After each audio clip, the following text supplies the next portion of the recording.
നമസ്കാരം. കൃഷ്ണാരമിത്രത്തിലേക്ക് എല്ലാവർക്കും ഒരിക്കൽ കൂടി സ്വാഗതം. സവിതയാണ് കേട്ടോ. ശ്രീകൃഷ്ണ ഗോവിന്ദ ഹരേ മുരാരേ ഹേ നാഥ നാരായണ വാസുദേവ. ശ്രീകൃഷ്ണ ഗോവിന്ദ ഹരേ മുരാരേ ഹേ നാഥ നാരായണ വാസുദേവ. ശ്രീ ഗുരുവായൂരപ്പ ശരണം ഹരേ. ഇന്നത്തെ സത്സംഗത്തിലേക്ക് എല്ലാവർക്കും ഒരിക്കൽ കൂടി സ്വാഗതം. ഇന്നലെ ശ്രീ ഗുരുവായൂരപ്പൻ ശ്രീലകത്ത്, ഇത് ഇന്നാണ് ഈ വീഡിയോ നിങ്ങളിലേക്ക് എത്തുകയെന്ന് എനിക്കറിയില്ല കേട്ടോ. ഞാൻ ഇന്ന് പറയുന്ന അലങ്കാരം 29-ാം തീയതിയിലേത്താണ്. അന്നത്തെ അലങ്കാരം നമ്മളുടെ വീഡിയോ യൂട്യൂബിൽ ഇട്ടിട്ടില്ല കേട്ടോ. അപ്പോൾ ഇന്ന് ഞാൻ പറയാണ്, 4 തൃക്കൈകളോട് കൂടിയിട്ട് ആ കുഞ്ഞുണ്ണി കൃഷ്ണനായിട്ട് ഗുരുവായൂരപ്പനായിട്ടായിരുന്നു കേട്ടോ ശ്രീലകത്ത് ഉണ്ടായിരുന്നത്. ആ കുഞ്ഞുണ്ണി കൃഷ്ണൻ്റെ ശ്രീ ഗുരുവായൂരപ്പൻ്റെ പാദത്തിൽ അനന്തകോടി നമസ്കാരം പറയുന്നു. ഒപ്പം കൃഷ്ണപാദമനിശം ഹൃദി ഭാവയാമി, ഹരികൃഷ്ണപാദമനിശം ഹൃദി ഭാവയാമി. ഇന്ന് ഈ വീഡിയോ ഷൂട്ട് ചെയ്യുന്നത് 30-ാം തീയതിയാണ്, ജനുവരി 30-ാം തീയതിയാണ്. എന്നാൽ നിങ്ങൾ കാണുക, നിങ്ങളിലേക്ക് എത്തുക എനിക്കറിയില്ല. ജനുവരി 29-ാം തീയതി കുംഭമേളയിൽ പങ്കെടുക്കാൻ സാധിച്ചു. വലിയ സന്തോഷമായി. മഹാമാഘോത്സവം എന്നാണല്ലോ പറയാറ്. തിരുനാവായ പോയിട്ടുണ്ടായിരുന്നു. അവിടെ പോയി മുങ്ങിക്കുളിച്ച് തിരുനാവായ നാവാമുകുന്ദൻ്റെ ക്ഷേത്രത്തിലെ ദീപാരാധന കണ്ടു തൊഴാൻ സാധിച്ചു. കോൾഡും സംഭവങ്ങളൊക്കെ ഉണ്ട്, സൗണ്ട് ശരിയായിട്ടൊന്നുമില്ല. പക്ഷെ അതൊക്കെ നോക്കി നിന്ന കുംഭമേള കഴിഞ്ഞു പോയില്ലേ. കഴിഞ്ഞ വർഷം ശ്രീ ഗുരുവായൂരപ്പൻ്റെ അനുഗ്രഹം കൊണ്ട് എനിക്ക് ആ മഹാകുംഭമേളയിൽ പ്രയാഗിൽ പോയി മുങ്ങിക്കുളിക്കാനുള്ള ഒരു അവസരം കിട്ടിയിട്ടുണ്ടായിരുന്നു. അപ്പോൾ അവിടെ പോയി തൊഴുത് എങ്ങനെയാണോ അതിനുശേഷം കാശി വിശ്വനാഥനെ തൊഴുതു. അവിടെ എൻ്റെ അച്ഛൻ്റെ ശ്രാദ്ധത്തിൻ്റെ ദിവസമായിരുന്നു ഞാനവിടെ കാശിയിൽ എത്തിയിട്ടുണ്ടായിരുന്നത്. അപ്പോൾ അവിടെ നിന്ന് തന്നെ ശ്രാദ്ധം ഊട്ടുക എന്നുള്ളൊരു ചടങ്ങും കൂടെ ചെയ്യാൻ സാധിച്ചു. കാശി വിശ്വനാഥൻ്റെ അമ്പലത്തിലെ ഗംഗയിൽ കുളിച്ച് തൊഴാൻ സാധിച്ചു. വലിയ സന്തോഷമായിരുന്നു എനിക്കന്ന്. അതേമാതിരി ഈ വർഷവും എനിക്ക് ആ ഒരു അവസരം കിട്ടിയിരിക്കുകയാണ്. ഗുരുവായൂരപ്പനോട് എത്ര നന്ദി പറഞ്ഞാലും തീരില്ല. ഇനിയും ഒരു കുംഭമേള നോർത്തിൽ തന്നെയാണ് ഈ വർഷവും നടക്കണേ വെച്ചാൽ പോകാൻ സാധിക്കില്ല കേട്ടോ. പക്ഷെ ഈ വർഷം നമ്മുടെ നാട്ടിലേക്ക് വന്നപ്പോൾ എനിക്ക് വലിയ സന്തോഷമായി. പങ്കെടുക്കാൻ സാധിച്ചതിൽ അതിലേറെ സന്തോഷമായി. എല്ലാവരും കൂടിയാണ് പോയിട്ടുണ്ടായിരുന്നു. ഞങ്ങൾ ചേച്ചിയുടെ ഇല്ലത്തുള്ള എല്ലാവരും, ഞങ്ങളുടെ ഇല്ലത്തുള്ള എല്ലാവരും. അങ്ങനെ എൻ്റെ അമ്മയും ചേച്ചിയും ആദ്യം പോയതാട്ടോ. 2ാമത്തെ പ്രാവശ്യം ചേച്ചി വരണേ. അതിനുശേഷം 2ാമത്, കാരണം അവസാനത്തേക്ക് വെച്ച് കഴിഞ്ഞാൽ നല്ല തിരക്കുണ്ടാവുമെന്ന് അറിയായിരുന്നു. അപ്പം ഞങ്ങൾക്ക് പറ്റാത്തൊരു ദിവസം അമ്മയെ കൊണ്ടുപോയി ചേച്ചി. അപ്പോൾ ഇപ്പോൾ ഞങ്ങൾക്ക് പറ്റുന്ന ദിവസം വന്നപ്പോഴേക്കും നല്ല തിരക്കുണ്ടായിരുന്നു. ഇന്നലെ അവിടെ നല്ല തിരക്കുണ്ടായിരുന്നു. പക്ഷെ എന്നാലും എല്ലാം വിചാരിച്ച പോലെ തന്നെ ചെയ്യാൻ സാധിച്ചു. വലിയ സന്തോഷമായി. നാവാമുകുന്ദൻ്റെ ദീപാരാധന കിട്ടിയത് അതിലേറെ സന്തോഷമായി കേട്ടോ. പിന്നെ അപ്പം അതൊക്കെയാണ് എൻ്റെ ഒരു വിശേഷങ്ങൾ. അപ്പോൾ ഇന്നത്തെ നിങ്ങളുടെ ചോദ്യങ്ങളിലേക്ക് കടക്കാം അല്ലേ. 2-3 ദിവസം മുമ്പ് ഞാൻ ചെയ്തു വെച്ച ഒരു വീഡിയോ, അത് അപ്ലോഡ് ചെയ്തിട്ടില്ല ഇതുവരെ. അത് ഇന്ന്, അതായത് 30-ാം തീയതി ആയിരിക്കും അപ്ലോഡ് ചെയ്തിട്ടുണ്ടാവുക. അതിൽ നല്ല സൗണ്ട് വ്യത്യാസവും ഒക്കെ നല്ല ബുദ്ധിമുട്ടുകളും ഒക്കെ ഉണ്ട്. അപ്പോൾ അത് 2 ദിവസം മുമ്പത്തെയാണ്. ഇന്നത്തേക്ക് അതിനേക്കാളും ബെറ്റർ ആയിട്ടുണ്ട് കേട്ടോ ഞാൻ. അപ്പോൾ എന്തായാലും ഇന്നത്തെ ചോദ്യം നോക്കാം അല്ലേ. എടുത്തു വെച്ചതായിരുന്നല്ലോ. ഓക്കെ. ഐശ്വര്യ അമ്പിളി എന്ന ഭക്തയോട് ചോദിച്ചിരിക്കുന്നത്, നമസ്കാരം സൗദി ചേച്ചി, പറ്റുമ്പോഴൊക്കെ വീഡിയോ കാണാറുണ്ട്. വളരെ പ്രതീക്ഷയോടെയാണ് ഒരു കമൻറ്റ് ഇടുന്നത്. ഭർത്താവിൻ്റെ മദ്യപാനം മൂലം അനുഭവിക്കാൻ ഇനി ഒന്നുമില്ല. പറ്റുന്ന പോലെയൊക്കെ പ്രാർത്ഥിക്കുന്നുണ്ട്. കുറേ മാറിയെങ്കിലും ഇടയ്ക്ക് ഇപ്പോഴും ഉണ്ട്. അതിന് എന്തെങ്കിലും ഒരു വഴിപാടുണ്ടോ, എന്തെങ്കിലും പറഞ്ഞു തരാമോ? മറുപടി തരുമെന്ന് ഉറച്ചു വിശ്വസിക്കുന്നു. ഇങ്ങനെയൊക്കെ പറഞ്ഞ റിപ്പീറ്റേഷൻ ക്വസ്റ്റ്യൻ ആണെങ്കിൽ എങ്ങനെയാണ് എടുക്കാണ്ടിരിക്കുക അല്ലേ. അതുകൊണ്ടാണ് വീണ്ടും എടുത്തത്. താമരപ്പൂ കൊണ്ട് സമർപ്പിക്കൂ ഗുരുവായൂരപ്പന്, താമര കൊണ്ട് തുലാഭാരം തൂക്കാം അദ്ദേഹത്തിനെ എന്ന് പ്രാർത്ഥിക്കൂ. വരുമ്പോഴൊക്കെ ഗുരുവായൂരപ്പന് താമരപ്പൂവ് സമർപ്പിച്ചോളൂ കേട്ടോ. അടുത്തതായിട്ട് ഗീത പി എന്ന ഭക്തയാണ്. ഞാൻ നേരത്തെ ഒരു സംശയം ചോദിച്ചിരുന്നു. സവിതക്കുട്ടി അത് കണ്ടിട്ടില്ലായിരുന്നു. ഒരു ശ്ലോകത്തിൻ്റെ അർത്ഥമാണ് ചോദിക്കുന്നത്. ശ്ലോകം ഇതാണ്: കരാരവിന്ദേന പദാരവിന്ദം എന്ന് തുടങ്ങുന്ന ശ്ലോകം. എനിക്ക് കാണാതെ പഠിക്കാൻ അർത്ഥം അറിയാത്തത് കൊണ്ട് പറ്റുന്നില്ല. എനിക്ക് ഏറ്റവും ഇഷ്ടപ്പെട്ട ഭഗവാന്റെ രൂപവർണ്ണനയാണ്. ബാലമുകുന്ദം മനസാ സ്മരാമി എന്ന 12 വരിയുടെ അർത്ഥം പറഞ്ഞാൽ തരാമോ? കുഞ്ഞു ഉണ്ണികൃഷ്ണനെ മനസ്സുകൊണ്ട് സ്മരിക്കുന്നു എന്നാണ് ആ ഒരു വരിയുടെ അർത്ഥം. ഈ മുകുന്ദാഷ്ടകം മുഴുവൻ പറഞ്ഞുതരുമോ ചോദിച്ചു കഴിഞ്ഞാൽ നമുക്കൊരു എപ്പിസോഡായിട്ട് ചെയ്യേണ്ടി വരും അല്ലേ. പിന്നെ എനിക്കങ്ങനെ ഗഹനമായിട്ട് അർത്ഥങ്ങളൊന്നും അറിയില്ല കേട്ടോ. എന്നോട് അങ്ങനെ ചോദിച്ചിട്ട് കാര്യമില്ല. എന്നാലും ഓവറോൾ എല്ലാത്തിൻ്റെ അർത്ഥം പറയാൻ ഞാൻ ശ്രമിക്കാം. പക്ഷെ അതിന് ഒരു എപ്പിസോഡ് തന്നെ വേണ്ടി വരും എന്നുള്ളത് കൊണ്ട് ഈ ചോദ്യം ഞാൻ കണ്ടു എന്നറിയിക്കാൻ വേണ്ടി ഞാൻ എടുത്തു എന്നേ ഉള്ളൂ കേട്ടോ. ഞാൻ തീർച്ചയായിട്ടും ശ്രമിക്കാം. സീന എന്ന ഭക്തയാണ് ചോദിച്ചിരിക്കുന്നത്, എൻ്റെ ഭർത്താവ് എപ്പോഴും എന്നെയും മോളെയും ഇട്ടിട്ട് പോകും, പിന്നെയും ഒത്തുതീർപ്പാക്കി കൊണ്ടുവരും. ഞങ്ങളെ നോക്കില്ല. എൻ്റെ മോളെ പോലും ഒന്നും വാങ്ങിക്കൊടുക്കില്ല. എന്നിട്ട് എനിക്കെൻ്റെ ഭർത്താവിൻ്റെ ഉള്ളിൽ സ്നേഹമാണ്. ഓരോന്ന് കാണുമ്പോൾ ഞാനും ദേഷ്യപ്പെടാറുണ്ട്. ഇപ്പോൾ പിന്നെയും പിണങ്ങി പോയിരിക്കുകയാണ്. തിരിച്ചു വരും തിരിച്ചു കൊണ്ടുവരും. ഇന്നാണ് പോയത്. എന്തെങ്കിലും ഒരു പരിഹാരം പറയണേ. ദാമ്പത്യ പ്രശ്നമാണ് പ്രശ്നം. ദാമ്പത്യ പ്രശ്നങ്ങൾക്കെല്ലാം തന്നെ രാസക്രീഡ, കൃഷ്ണനാട്ടം, കളി, ഗുരുവായൂർ ക്ഷേത്രത്തിൽ ഷീട്ടാക്കുന്നത് നല്ലതാണ് എന്ന് ഞാൻ പറഞ്ഞിട്ടുണ്ടായിരുന്നു. ഒപ്പം 65 മുതൽ 69 വരെയുള്ള ദശകങ്ങൾ എല്ലാ ദിവസവും ചൊല്ലി നമസ്കരിക്കുന്നതും വളരെ നല്ലതാണ് കേട്ടോ. ദാമ്പത്യ പ്രശ്നങ്ങൾക്ക് മാത്രമല്ല, 65 തൊട്ട് 69 വരെയുള്ള ആ ഒരു ദശകങ്ങൾ എന്ന് പറയുന്നത് എല്ലാത്തിനുമുള്ള പരിഹാരമാണ്. നമ്മുടെ എന്ത് പ്രശ്നങ്ങൾക്കുള്ള പരിഹാരവുമാണ് കേട്ടോ. അടുത്തതായിട്ട് സിനിമോൾ സതീശൻ എന്ന ഭക്തയാണ് പറഞ്ഞിരിക്കുന്നത്. സദാ എൻ്റെ ഭർത്താവിൻ്റെ അമ്മ 6 വർഷമായിട്ട് പ്രാഥമിക കാര്യങ്ങളെല്ലാം മുറിക്കുള്ളിൽ തന്നെയാണ് ചെയ്യുന്നത്. എൻ്റെ കൂടെയാണ്. ഞങ്ങളെ കൂടാതെ 5 മക്കൾ ഉണ്ട്. 4 പെൺമക്കൾ. അവർ വല്ലപ്പോഴും മാത്രം വരും. എന്നോട് ഒരു സ്നേഹവും ഇല്ല. ഞാൻ കഷ്ടപ്പെട്ട് മടുത്തു. ഞാൻ ജോലിക്ക് പോകുന്ന ഒരാളാണ്. ഇവർക്ക് സ്നേഹമില്ലാത്തതാണ് എൻ്റെ ഏറ്റവും വലിയ സങ്കടം. ഞാൻ എന്ത് ചെയ്യണം? മറുപടി തരണേ. ഇത് നമ്മുടെ ഇടയിൽ ഒരുപാട് പേര് അനുഭവിക്കുന്ന പ്രശ്നമായിരിക്കും. നമ്മൾ ആരെയാണോ കാര്യമായിട്ട് കൊണ്ടുവച്ച് നോക്കുന്നത്, ചിലപ്പോൾ സാഹചര്യവശമായിരിക്കാം, എന്നാലും നമ്മൾ നോക്കുന്ന വ്യക്തികൾക്ക് നമ്മളെ വലിയ വിലയൊന്നും ഉണ്ടാവില്ല, വലിയ സ്നേഹമൊന്നും ഉണ്ടാവില്ല. അകലെ ഇരിക്കുന്ന ആൾക്കാരോട് കുറച്ച് അധികം സ്നേഹമൊക്കെ കാണിക്കുമല്ലേ. അത് പ്രായമായ എല്ലാവർക്കും കോമൺലി വരുന്ന ഒരു പ്രശ്നമാണ് തോന്നുന്നു കേട്ടോ. പണ്ടൊക്കെ എൻ്റെ അമ്മ പറഞ്ഞ് കേൾക്കാറുണ്ട് ഞാൻ. പക്ഷേ വയസ്സായി ഒരു പ്രായം എത്തുമ്പോൾ എനിക്കും അത് മനസ്സിലായി തുടങ്ങുന്നുണ്ട്. നമ്മൾ നോക്കിയില്ലെങ്കിൽ, നോക്കാത്ത ആളുകൾക്ക് ഒറ്റ ദോഷമേ ഉള്ളൂ പറയും. നോക്കിയില്ല, അത്ര മാത്രമേ ഉള്ളൂ. നോക്കുന്ന ആൾക്കാർക്ക് അനേകം ദോഷങ്ങൾ. അവരങ്ങനെ ചെയ്തില്ല, ഇങ്ങനെ ചെയ്തില്ല പറഞ്ഞിട്ട് നമ്മൾ എന്ത് ചെയ്താലും നോക്കൂ, അടുത്തുള്ള ഒരാളെ സാറ്റിസ്ഫൈ ചെയ്യിക്കാൻ എന്ത് ചെയ്താലും സാധ്യമല്ല. ഭക്ഷണം കൊടുത്ത് മാത്രമേ ഒരാളെ സാറ്റിസ്ഫൈ ചെയ്യാൻ സാധിക്കുള്ളൂ എന്നാണ് പറയുക. അതും ഏതാനും ചില മണിക്കൂർ നേരത്തേക്ക് മാത്രം അല്ലേ. വയറ് നിറച്ച് ഭക്ഷണം കഴിച്ചോളൂ എന്ന് പറഞ്ഞാൽ ചിലപ്പോൾ അവർ മതി എന്ന് പറഞ്ഞേക്കാം. മതി, എൻ്റെ വയറ് നിറഞ്ഞു എന്ന് പറയാം. വേറെ എന്ത് കൊടുത്താലും മതി പറയില്ല അത്രേ. നമ്മുടെ മനുഷ്യരുടെ ഒരു സ്വഭാവമാണ് അത്രേ. അപ്പോൾ ഇതിനൊരു പരിഹാരം എന്ന് പറയുന്നത്, ഇതെൻ്റെ ഗുരുവായൂരപ്പന് സന്തോഷമാവണേ എന്ന് പറഞ്ഞ് ചെയ്തു നോക്കൂ. അമ്മയെ ഇപ്പോൾ പ്രാഥമിക കാര്യങ്ങൾ വരെ അമ്മ റൂമിൽ തന്നെയാണ് ചെയ്യുക പറയുമ്പോൾ അമ്മയുടെ ഇപ്പോൾ 1ഉം 2ഉം ഒക്കെ നമ്മൾ എടുക്കേണ്ടി വരൂലേ. അങ്ങനെയൊക്കെ എടുക്കണ സമയത്ത് ഇതെൻ്റെ ഗുരുവായൂരപ്പൻ്റെ സന്തോഷത്തിനാണ് പറഞ്ഞെടുത്ത് നോക്കൂ. അപ്പോൾ ഇത്ര പൊട്ടൊരു കാര്യം ഗുരുവായൂരപ്പൻ്റെ സന്തോഷത്തിനാണ്.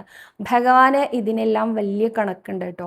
ഇല്ലയെന്ന് നമ്മൾ വെറുതെ വിചാരിക്കുകയാണ്. അമ്മയും അച്ഛനെയും ഒക്കെ നോക്കുന്നതിന് അദ്ദേഹത്തിന് വലിയ പ്രാധാന്യമുണ്ട്. ഇവരെയൊക്കെ ഉപേക്ഷിച്ചിട്ട്, അല്ലെങ്കിൽ ഇവരുടെ വലിയ ഉത്തരവാദിത്വത്തിൽ നിന്ന് നമ്മൾ ഓടിപ്പോയാലും നമ്മളെ ഇവിടെ എത്താൻ പോണില്ല. ഇതൊക്കെ ഇപ്പം നമുക്ക് മനസ്സിലാവില്ല, കുറച്ച് കഴിഞ്ഞാൽ തന്നെ മനസ്സിലാവുള്ളൂ. അപ്പോൾ അവരാരും നോക്കുന്നില്ലല്ലോ, അവരുടെ അച്ഛനും അല്ലേ, അവരുടെ അമ്മയല്ലേ എന്ന് ചിന്തിക്കണതിന് പകരം നമുക്ക് വേറെ അച്ഛനും നമുക്ക് വേറെ അമ്മയൊന്നും ഉണ്ടാവില്ലല്ലോ. ഈ ജന്മത്തിൽ ഒരച്ഛനും ഒരു അമ്മയല്ലേ ഉണ്ടാവുള്ളൂ.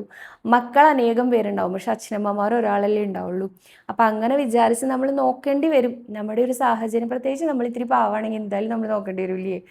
അപ്പോൾ അങ്ങനെ നോക്കുന്ന ആളുകൾ നോക്കി നോക്കി മടുക്കുക എന്നുള്ള അവസ്ഥ എല്ലാവർക്കും ഉണ്ടാവും കേട്ടോ. അതാരെയാണെങ്കിലും നോക്കി നോക്കി മടുക്കുക എന്നുള്ള അവസ്ഥ എന്തായാലും ഉണ്ടാവും. അപ്പോൾ നമ്മൾ ചെയ്യേണ്ടത് ഇത്രയേ ഉള്ളൂ. ഞാൻ എന്താ ഇന്നത് ചെയ്യുകയാണ് ഗുരുവായൂരപ്പ, ഇത് അങ്ങയുടെ സന്തോഷത്തിനായിട്ട് വരണേ എന്ന് പ്രാർത്ഥിച്ചുകൊണ്ട് ചെയ്തോളൂ. അപ്പോൾ എന്താ വെച്ചാൽ ആ മടുപ്പേ ഇല്ലാണ്ടാവും നമുക്ക്. ഗുരുവായൂരപ്പൻ നമ്മുടെ ഉള്ളിൽ പ്രവർത്തിക്കും. അത് സത്യമായിട്ടുള്ള കാര്യം കേട്ടോ. ഗുരുവായൂരപ്പൻ നമ്മുടെ ഉള്ളിൽ എന്ത് പ്രവർത്തിക്കും, നമുക്കത് ഈസി ആയിട്ട് ചെയ്യാൻ പറ്റും. ആ അമ്മയുടെ പ്രാരാബ്ധം ഒടുങ്ങണ വരെ, അല്ലെങ്കിൽ നമ്മളുടെ പ്രാരാബ്ധം ഒടുങ്ങണ വരെ നമ്മൾ നോക്കിയാലേ പറ്റൂ. അപ്പോൾ അത്രയും കാലം അത് അനിശ്ചിത കാലമാണ്, നമുക്കൊട്ടും അറിയൂല. അപ്പോൾ നമ്മൾ എന്താ ചെയ്യേണ്ടത് വെച്ചാൽ എല്ലാ ദിവസവും ആ അമ്മയുടെ അടുത്ത് പോയി ഷീറ്റ് മാറ്റും, അതുപോലെയുള്ള ബാക്കിയുള്ള പ്രാഥമിക കാര്യങ്ങൾ ചെയ്തു കൊടുക്കുക, ഭക്ഷണം കൊടുക്കുകയൊക്കെ ചെയ്യുന്ന സമയത്ത് നാമം ജപിച്ചുകൊണ്ട് ചെയ്യുക. ഒപ്പം നമ്മൾ ഇത് ഗുരുവായൂരപ്പൻ്റെ സന്തോഷത്തിനായിട്ട് വരണം കേട്ടോ ഗുരുവായൂരപ്പ എന്ന് ഒന്ന് പ്രാർത്ഥിച്ചുകൊണ്ട് ചെയ്യുക. അപ്പോൾ ഈസി ആയിട്ട് ചെയ്യാൻ പറ്റും. അതുതന്നെയാണ് അതിൻ്റെ പരിഹാരം കേട്ടോ. അടുത്തതായിട്ട് നമസ്കാരം. 12 നമസ്കാരം ചെയ്യുന്നത് എങ്ങനെയെന്ന് പറയുന്ന വീഡിയോ ഞാൻ മിസ് ചെയ്തിട്ടുണ്ട്. എല്ലാ വീഡിയോകളും കാണാറുണ്ട്, പക്ഷേ ഇത് കണ്ടിട്ടില്ല. ഏത് വീഡിയോ ആണെന്ന് പറയാമോ എന്നാണ് അനില എന്ന ഭക്ത ചോദിച്ചിരിക്കുന്നത്. ഞാനങ്ങനെ ഒരു വീഡിയോ ചെയ്തിട്ടില്ല, അതുകൊണ്ടാണ്. എങ്ങനെയെന്ന് ഞാൻ പറഞ്ഞിട്ടുണ്ട്, കാണിച്ചിട്ടില്ല. കാണിക്കേണ്ട ആവശ്യകത ഇല്ല എന്ന് അനേകം ഭക്തർ എന്നോട് പറഞ്ഞു. എന്താ സവിത ഇങ്ങനെ കാണിക്കാമെന്ന് പറയണത്, അതിൻ്റെ ആവശ്യം എന്താ? ഒന്ന് നമസ്കരിക്കാൻ അറിയാത്തവരായിപ്പോയോ നമ്മളെ ആൾക്കാരെന്ന്. ശരിയാണ് അല്ലേ, ഒന്ന് നമസ്കരിക്കാൻ അറിയാത്ത ആൾക്കാരായിപ്പോയോ നമ്മൾ. വലിയ കഷ്ടമാണ് അതല്ലേ. നിങ്ങളുടെയൊക്കെ കുട്ടികളുണ്ടാവില്ലേ വീട്ടിൽ, അവർ ഡാൻസൊക്കെ പഠിക്കുന്നുണ്ടാവില്ലേ? ഡാൻസിൻ്റെ ദക്ഷിണ വെച്ച് നമസ്കരിക്കണമൊക്കെ നമ്മൾ കണ്ടിട്ടില്ലേ? ഒന്നും വേണ്ട, വിവാഹിതരാണോ നിങ്ങൾ? വിവാഹം കഴിക്കുന്ന സമയത്ത് അച്ഛനും അമ്മയ്ക്കും എങ്കിലും ദക്ഷിണ വെച്ച് നമസ്കരിക്കുക എന്നുള്ളൊരു ചടങ്ങില്ലേ? ഇതേമാതിരിയാണ് നമസ്കരിക്കുക. ഒന്ന് ഗുരുവായൂരപ്പനെ നോക്കുക, തൊഴുക, മുട്ടുകുത്തുക, നെറ്റി മുട്ടിക്കുക, ഇങ്ങനെയാണ് നമസ്കരിക്കുക. വീണ്ടും എഴുന്നേറ്റ് നിന്ന് മുട്ടുകുത്തി നെറ്റി മുട്ടിച്ച് നമസ്കരിക്കുക. ഇങ്ങനെ 12 പ്രാവശ്യം ആവർത്തിക്കുക. ഇതിനെയാണ് 12 നമസ്കാരം എന്ന് പറയുന്നത് കേട്ടോ. അത്രയേ ഉള്ളൂ. അത് ശ്രമിച്ചു നോക്കൂ, തെറ്റിപ്പോവൊന്നുമില്ല കേട്ടോ, അങ്ങനെ വിചാരിക്കുകയേ വേണ്ട. അടുത്തത് പ്രമീള ശ്രീകുമാർ എന്ന ഭക്തയാണ് ചോദിച്ചിരിക്കുന്നത്. സദാ morning and evening senior citizen time ഒന്ന് പറഞ്ഞു തരുമോ എന്നാണ് ചോദിച്ചിരിക്കുന്നത്. രാവിലെ 4:30 മണി മുതൽ 7:30 മണി വരെ എന്നാണ് പറയാറുള്ളത്. വൈകിട്ട് നട തുറക്കുന്ന ആ ഒരു 3:30 നട തുറക്കുക. 4 മണി തൊട്ട് വിട്ടു തുടങ്ങും. 4 മണി തൊട്ടിട്ട് 6 മണി വരെയാണ് കേട്ടോ. 3:30 നട തുറന്നാൽ ഉടനെ ശിവേലിയാണ്. അത് കഴിഞ്ഞ് 4 മണിയോട് കൂടിയിട്ടാണ് അകത്തേക്കുള്ള പ്രവേശനം. അത് മുതൽ 6 മണി വരെയാണ് സീനിയർ സിറ്റിസൺ ക്യൂ സംവിധാനം ഉള്ളത്. അടുത്തതായിട്ട് സോന രഞ്ജൻ എന്ന ഭക്തയാണ് പറഞ്ഞിരിക്കുന്നത്. സവിതമോളെ, എൻ്റെ മോൻ മെക്കാനിക്കൽ എഞ്ചിനീയറിംഗ് ആണ് പഠിച്ചത്. അതിൽ ജോലിയൊന്നും കിട്ടാതെ വന്നപ്പോൾ വേറെ ഒരു കുട്ടിയുടെ വാക്ക് കേട്ട് അവൻ സേഫ്റ്റി ജോലി പഠിച്ചു. ഞാൻ അഹസ് വഴിപാട്, ബാണയുദ്ധം, കൃഷ്ണനാട്ടങ്ങൾ വഴിപാട് ഒക്കെ ചെയ്ത് ഇപ്പോൾ ദുബായിൽ ഒരു ജോലി കിട്ടിയിട്ടുണ്ട്. പക്ഷെ അവൻ ആ ജോലിയിൽ ഒട്ടും താല്പര്യമില്ല. ഞാൻ എന്താണ് ചെയ്യേണ്ടത് മോളെ, ഒന്ന് പറഞ്ഞു തരാമോ? മോൾ പറഞ്ഞു തരുമ്പോൾ അത്രയ്ക്ക് ആശ്വാസമാണ് എന്ന്.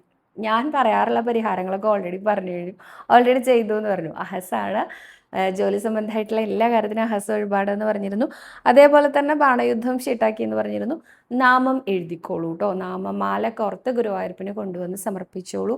എങ്ങനെയാണ് നാമമാല ഉണ്ടാക്കുക ചോദിച്ചാൽ, ചെറിയ ചെറിയ പേപ്പറിലായിട്ട് ഭഗവാന്റെ ഇഷ്ടമുള്ള നാമങ്ങൾ, ഏത് നാമം വേണമെങ്കിലും ആവാം. നാരായണ ആവാം, ഹരേരാമ ആവാം, ഹരേകൃഷ്ണ ആവാം. അതല്ലെങ്കിൽ സഹസ്രനാമത്തിൽ ഏതെങ്കിലും നാമമാവാം. ഓം നമോ ഭഗവതി വാസുദേവ എന്നാവാം, ഓം നമോ നാരായണ എന്നാവാം. ഏത് നാമങ്ങളാണെങ്കിലും ഗുരുവായൂരപ്പൻ്റെ നാമങ്ങൾ എഴുതിയിട്ട് അത് കോർത്ത് മാലയാക്കിയിട്ട് അതിവിടെ കൊണ്ടുവന്ന് ഗുരുവായൂരപ്പനെ സമർപ്പിച്ചോളൂ കേട്ടോ. അടുത്തതായിട്ട് ദീപക് എന്ന ഭക്തനാണ് പറഞ്ഞിരിക്കുന്നത്. അതോ ദീപയാണോ? അല്ല, ദീപക് അല്ല, ദിലീപാണ് കേട്ടോ, സോറി. DE എന്നാണ് കാണുന്നത്, അതാണ്. ദിലീപ് എന്ന ഭക്തനാണ്. നമസ്കാരം സവിത, എൻ്റെ മകളുടെ വിവാഹം നടത്താൻ ഞാൻ വളരെയധികം സാമ്പത്തികമായിട്ട് വിഷമിക്കുകയാണ്. ഞാൻ എന്താണ് ഗുരുവായൂരപ്പനോട് പറയേണ്ടത്? ഏത് ദശകമാണ് വായിക്കേണ്ടത്? ഇതിന് മറുപടി തരണേ എന്നാണ് പറഞ്ഞിരിക്കുന്നത്. സാമ്പത്തികമായിട്ടുള്ള ബുദ്ധിമുട്ടുകളെല്ലാം മാറട്ടെ. എത്രയും പെട്ടെന്ന് ഗുരുവായൂരപ്പനെ അനുഗ്രഹിക്കട്ടെ.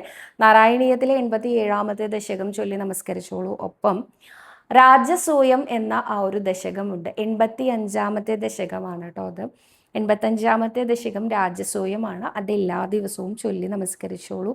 രാജസൂയം എന്താണെന്നറിയോ കഥ?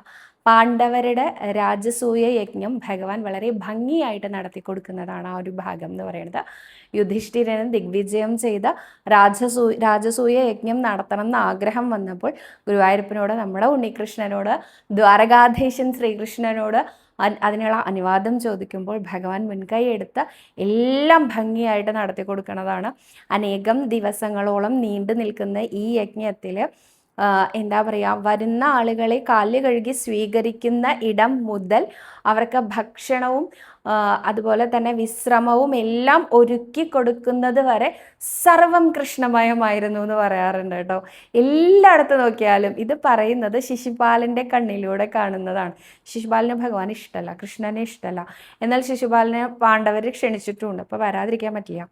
അപ്പോൾ വന്നിട്ട് കൃഷ്ണനെ കാണണ്ടെന്ന് വിചാരിച്ചിട്ട് അദ്ദേഹം വേഗം വരുന്ന വഴിക്ക് എന്നെ കാല് കഴുകിക്കാൻ പാകത്തിന് ഭഗവാൻ നിൽക്കുന്നുണ്ട്. എനിക്ക് കാലൊന്നും കഴുകണ്ട വിചാരിച്ച് സൈഡിൽ കൂടെ അപ്പുറത്തു കൂടെ പോകും. എന്നിട്ട് വിചാരിക്കും, ഇവിടെ ഇപ്പം ഞാൻ വന്നു കഴിഞ്ഞാൽ വെറുതെ ഇങ്ങനെ ഇരിക്കണത് മോശമല്ലേ, അപ്പം ഞാൻ എന്തെങ്കിലും ഒന്ന് ആക്റ്റീവായിട്ട് ചെയ്യണ്ടേ. ഒരു കാര്യം ചെയ്യാം, കൃഷ്ണൻ എന്തായാലും ആ ഭാഗത്താണല്ലോ, ഞാൻ ആ ഭക്ഷണശാലയുടെ ഭാഗത്തേക്ക് ഒന്ന് പോയി നോക്കട്ടെ, ഭീമേട്ടനോട് ചോദിക്കാം എങ്ങനെയാണ് ഇതിൻ്റെ പാചകങ്ങളും കാര്യങ്ങളും ഒക്കെ എന്നൊക്കെ വിചാരിച്ചിട്ട് ആ വഴിക്കൊന്ന് പോയി നോക്കുമ്പോഴോ അവിടെ ഉണ്ട് ഭഗവാൻ. ഉപ്പ് നോക്കുന്നു സാമ്പാറിൽ, അതുപോലെ തന്നെ സാമ്പാറെന്ന് ഞാൻ പറഞ്ഞു എന്നേ ഉള്ളൂ കേട്ടോ. അതുപോലെ തന്നെ ഓരോ കറിയും ഇളക്കുന്നത് ശരിയാവുന്നില്ലേ നോക്കുന്നു, ഇതിൽ കായം ചേർത്തോളൂ, അതിൽ മഞ്ഞപ്പൊടി ചേർത്തോളൂ എന്നൊക്കെ പറയുന്നുണ്ട്. പാചകപ്പുര രക്ഷയില്ല, ഭഗവാൻ എല്ലായിടത്തും ഉണ്ട് കൃഷ്ണൻ. അങ്ങോട്ട് വേണ്ടെന്നാൽ വിളമ്പണോടത്ത് പോവാം, അവിടെ ആകുമ്പോൾ ഉണ്ടാവില്ലല്ലോ. നോക്കുമ്പോൾ ഉണ്ട് ഭഗവാൻ അവിടെ നിന്നിട്ട് ഓരോരുത്തർക്ക് കുറച്ചുകൂടി പായസം വിളമ്പട്ടെ എന്നൊക്കെ ചോദിക്കുന്നുണ്ട്. അപ്പോൾ അവിടെയും രക്ഷയില്ല, ഒരു രക്ഷയില്ല.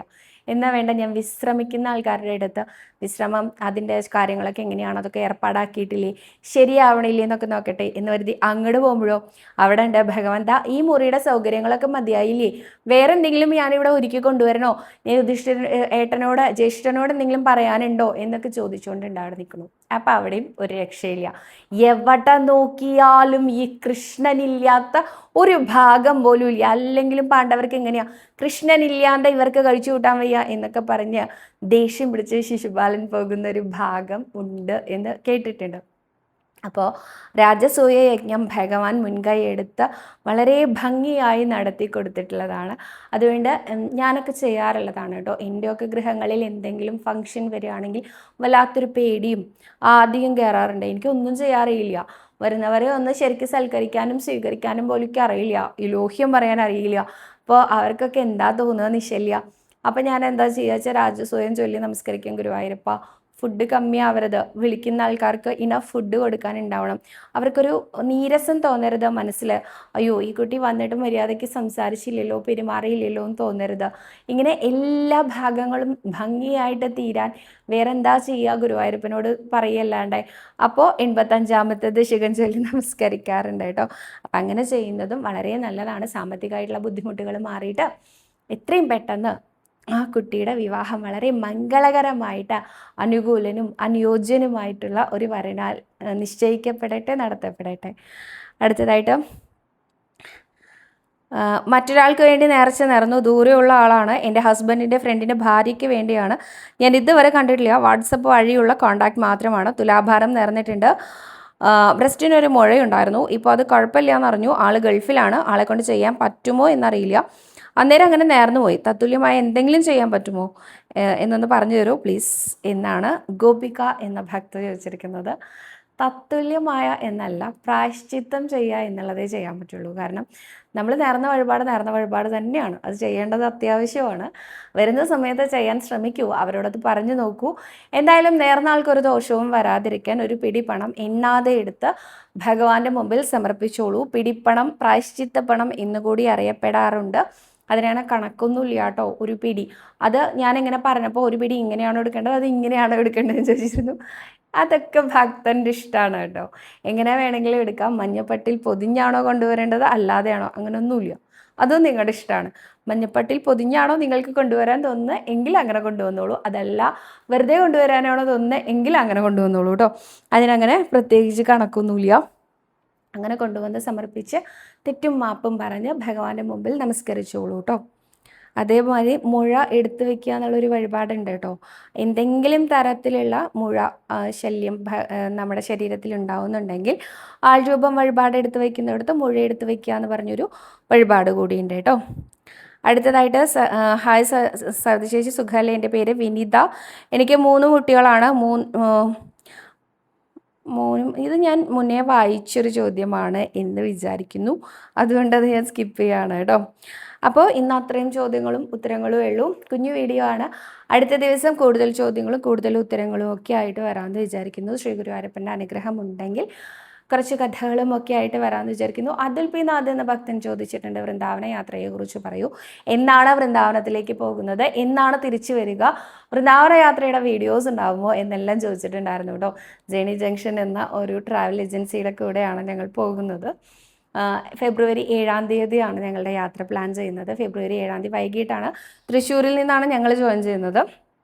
ഒരുപാട് പേരുണ്ട് കേട്ടോ പോകാനായിട്ട്. അപ്പോൾ എല്ലാവരും കൂടിയിട്ട് മധുര ജംഗ്ഷനിലാണ് എത്തുന്നത്. 7-ാം തീയതി പോയിട്ട് 17-ാം തീയതി വരെയാണ് ഞങ്ങളുടെ യാത്ര വരുന്നത്. യാത്രയുടെ ഇടയിൽ വീഡിയോ ഉണ്ടാവുമോ എന്ന് ചോദിച്ചാൽ, ഞാൻ പ്രീ പ്ലാൻ ചെയ്ത് വെച്ചിട്ടുള്ള വീഡിയോ അല്ലെങ്കിൽ പ്രീ ഷൂട്ട് ചെയ്ത് വെച്ചിട്ടുള്ള വീഡിയോസ് മാത്രമാണ് അപ്ലോഡ് ചെയ്യാൻ പറ്റുള്ളൂ എന്നാണ് എനിക്ക് തോന്നുന്നത്. എന്തായാലും വൃന്ദാവനത്തിൽ പറ്റുന്ന കാഴ്ചകളെല്ലാം നിങ്ങളിലേക്ക് എത്തിക്കണം എന്ന് തന്നെയാണ് എൻ്റെ മോഹം. ഗുരുവായൂരപ്പൻ അനുഗ്രഹിക്കുകയാണെങ്കിൽ അതിന് സാധ്യമാവട്ടെ അല്ലേ, അങ്ങനെ പ്രതീക്ഷിക്കുന്നു. അപ്പോൾ ഇന്ന് അത്രയും വിശേഷങ്ങളേ ഉള്ളൂ. നാളെ കൂടുതൽ വിശേഷങ്ങളുമായിട്ട് കാണാമെന്ന് വിചാരിക്കുന്നു. സർവ്വരോഗ വിനാശന, സർവ്വപാപ വിനാശന, സർവ്വദുഃഖ വിനാശന, സർവ്വസൗഖ്യ പ്രദായക ശ്രീ ഗുരുവായൂരപ്പ ശരണം ഹരേ.